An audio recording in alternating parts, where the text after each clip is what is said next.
노트북을 다용도로 사용하면서 문서 작업도 하는 사용자가 아닌 노트북의 주 사용 목적이 문서 작업인 사용자들을 위한 구매 가이드입니다. 학생들은 아무래도 과제나 레포트 할 때만 문서 작업을 많이 하다 보니 이 리뷰보다 이전에 올린 리뷰를 참고하시는 것이 더 좋을 듯 하고, 글 쓰는 것이 직업인 분들 혹은 블로그 관리를 전문적으로 하시는 분들이 참고하시면 좋습니다.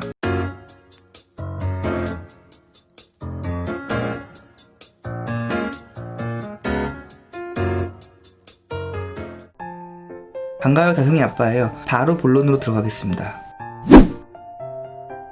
노트북으로 글쓰기만 한다면 이 구간의 노트북이 휴대성, 소음, 가격 모든 면에서 가장 좋습니다. 사용하다 보면 인터넷 서핑이 버벅일 수 있지만 다중 작업만 하지 않는다면 글쓰기용 노트북으로 가격 대비 최고의 선택입니다. 본인이 노트북을 심플하게 사용할 자신이 없다면 이 구간의 노트북을 선택하면 안 되지만, 다른 사용 없이 글쓰기에만 집중하고 싶다면, 그리고 가격을 고려한 노트북 선택을 하고 싶다면 아무래도 이 구간의 노트북이 좋은 선택이라 생각합니다.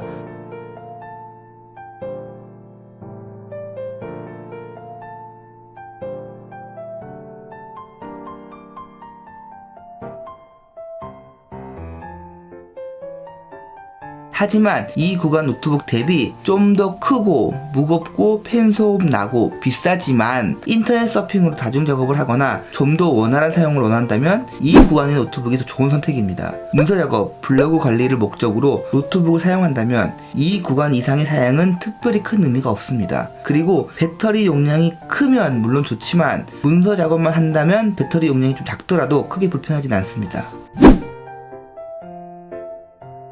당연히 14인치가 좀 더 컴팩트합니다. 세로 사이즈는 동일하고 가로 길이만 길어졌다고 생각하면 정확하지는 않지만 이해하기 쉽습니다. 그래서 14인치가 아무래도 휴대하거나 들었을 때 편한 반면 15.6인치는 상대적으로 좀 길다는 느낌을 받습니다. 물론 상대적인 비교일 뿐 요즘 15.6인치는 정말 휴대하기 좋은 사이즈로 잘 나옵니다.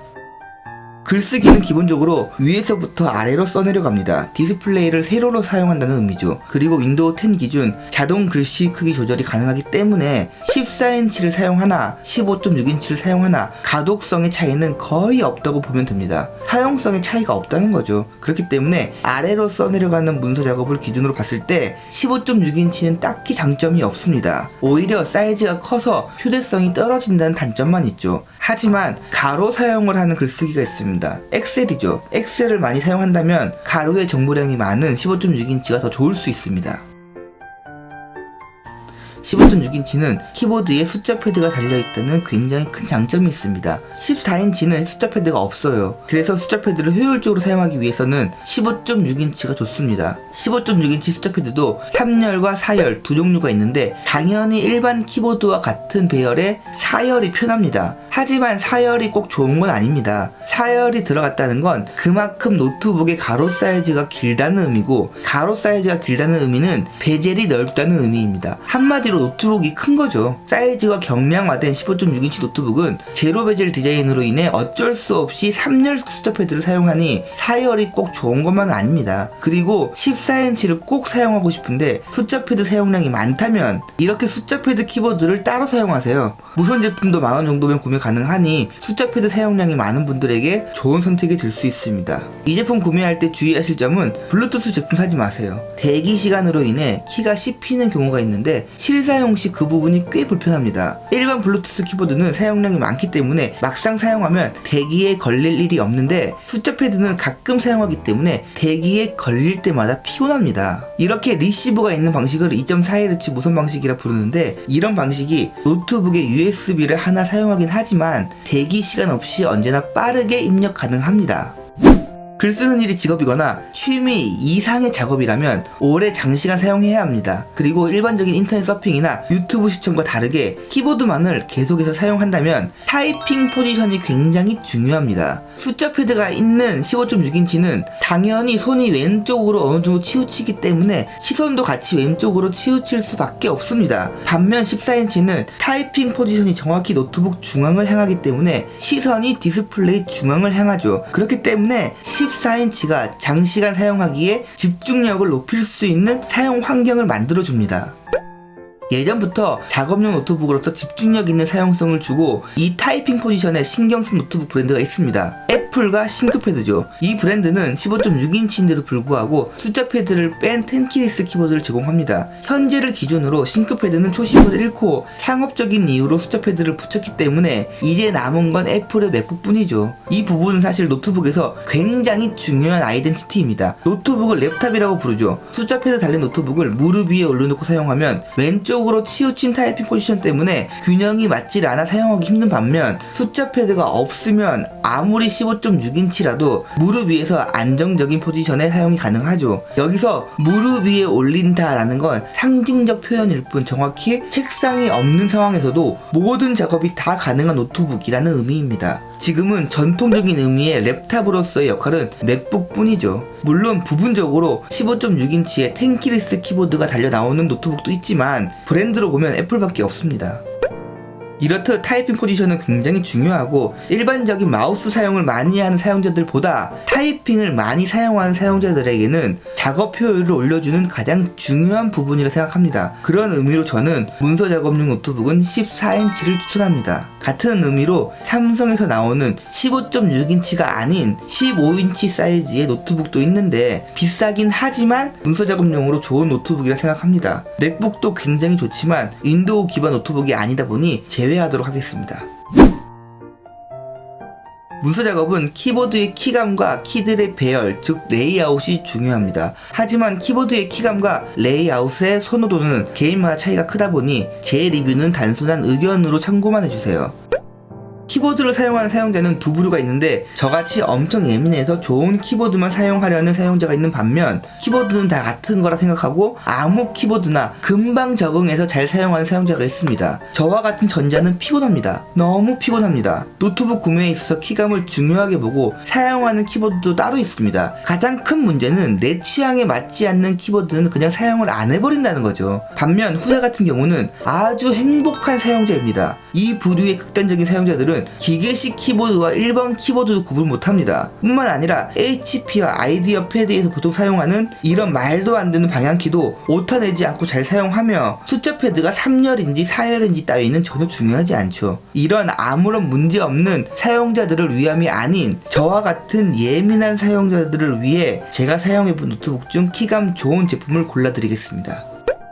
가장 먼저 싱크패드의 울트라 나브입니다. 제 의견이기도 하지만 사실 많은 싱크패드 매니아들은 이 키보드 때문에 싱크패드를 구매합니다. 싱크패드는 동일 사양 대비 가격이 높은 편인데도 불구하고 키보드 사용을 위해 구매하죠. 키보드 레이아웃이 훌륭하며 특유의 쫀득한 키감의 느낌이 좋고 빨콩이라고 부르는 이 트랙 포인트는 문서 작업에 100% 최적화되어 있습니다. 손을 마우스나 트랙패드로 가져가지 않아도 타이핑 포지션 그대로 유지하면서 모든 작업이 가능하죠.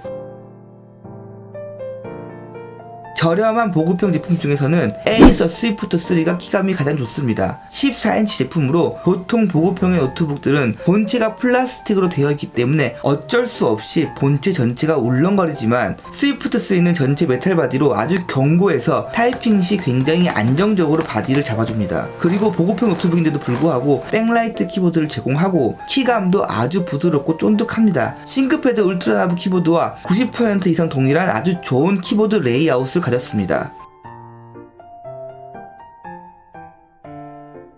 더 저렴한 제품으로 보면 에이서스 비보북이 있는데 사실 비보북의 키감은 그냥 일반적인 저렴한 보급형의 키감으로 키감 자체를 좋다고 말할 수는 없고 백라이트 기능도 지원하지 않습니다. 하지만 에르고리프트 힌지 적용으로 장시간 사용 시 좋은 포지션을 주기 때문에 저렴한 가격을 생각하면 추천할 수 있는 노트북이라 생각합니다. 마지막으로 가격은 비싸지만 그램의 키감도 굉장히 좋습니다. 그램 15인치는 마그네슘 합금 바디로 인해 바디를 튼튼하게 잘 잡아주는 것에 비해 17인치 같은 경우는 더 두껍게 마그네슘 합금 소재를 사용했음에도 불구하고 본체 면적이 넓기 때문에 타이핑 시 울렁거림이 조금 발생하는 것이 아쉬웠습니다.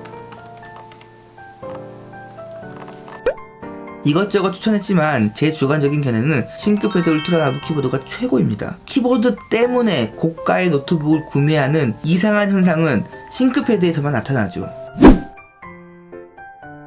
그렇게 훌륭한 싱크패드의 울트라나브 키보드도 노트북 거치대 앞에서는 그냥 관상용에 불과합니다. 타이핑 포지션에 대해 아무리 길게 설명해도 거치대에 올려놓고 따로 키보드 사용하는 것이 최고죠. 일단 거북목 예방이 되는 동시에 본인이 좋아하는 키보드를 마음껏 사용할 수 있습니다. 하지만 휴대성과 기동성이 떨어진다는 단점이 있으니 본인 취향에 맞게 사용하시면 좋을 듯 합니다. 거치대에 대한 정보도 제가 아주 자세하게 리뷰했으니 참고하시면 좋습니다. 문서작업 노트북, 블로그용 노트북, 글쓰기용 노트북이라고 하면 어떤 노트북이 떠오르시나요? 혹시 저렴한 노트북이 떠오르시나요? 문서 작업용으로 사용하는데 굳이 비싼 거 살 필요 있어? 라는 생각이 드시나요? 물론 글 쓰는 작업은 높은 사양이 필요하지 않기 때문에 가볍게 취미로 글쓰기를 한다면 저렴한 노트북이 좋지만 글 쓰는 작업이 직업 혹은 굉장히 중요한 작업이라면 작업의 효율성을 위해 어느 정도 투자가 필요하다고 생각합니다. 휴대성이 좋기 위해서는 얇고 가볍고 동시에 배터리 용량도 커야겠죠. 이런 노트북은 보통 이 구간에 많이 포진되어 있습니다. 그리고 화면을 오래 보려면 디스플레이도 좋아야 되고 키보드의 퀄리티와 키감도 굉장히 중요하죠. 이런 노트북 역시 이 구간에 많이 포진되어 있습니다. 제가 하고 싶은 말은 노트북으로 정말 제대로 된 문서 작업을 하고 싶다면 게이밍 노트북 혹은 영상 작업용 노트북을 구매할 때만큼 신중해야 하고 비용도 어느 정도 투자할 생각을 해야 된다는 거죠. 일반적으로 이 구간에서 저렴한 제품만을 구매하려는 경향이 있는데 최소한 글 쓰는 작업으로 돈을 버는 사용자라면 좀 넓은 범위에서 좋은 노트북 구매를 권장합니다. 이상하게 생각할 수 있겠지만 저는 실제로 여러 노트북을 다양하게 사용합니다. 그중 제가 지금 글쓰기용으로 사용한 노트북을 소개해드리겠습니다. 저는 싱크패드를 사용한 지 10년이 넘었고 지금도 싱크패드를 사용합니다. 관련 리뷰도 많이 했었어요. 싱크패드는 기본적으로 비싸고 부피가 크고 무겁다는 단점이 있지만 이 노트북의 아이덴티티 자체가 비즈니스 작업에 최적화되어 있는 노트북이기 때문에 글 쓰는 용도로 최적의 사용성을 보입니다. 제 리뷰 보시고 싱크패드로 갈아타신 분들 굉장히 많으신 걸로 알고 있는데 후회한다는 후기는 아직까지 없었습니다. 그리고 에이서스 스위프트 3도 너무 좋습니다. 일단 저렴한 가격에 비해 전체 빌드 퀄리티가 너무 좋고 키보드에 대한 완성도도 높아 키감이 쫀득하게 살아있습니다. 이 가격에 백라이트 키보드 지원하는 것도 훌륭하죠. 판매율이 높은 노트북은 아니지만 제 개인적으로 추천할 수 있는 노트북입니다.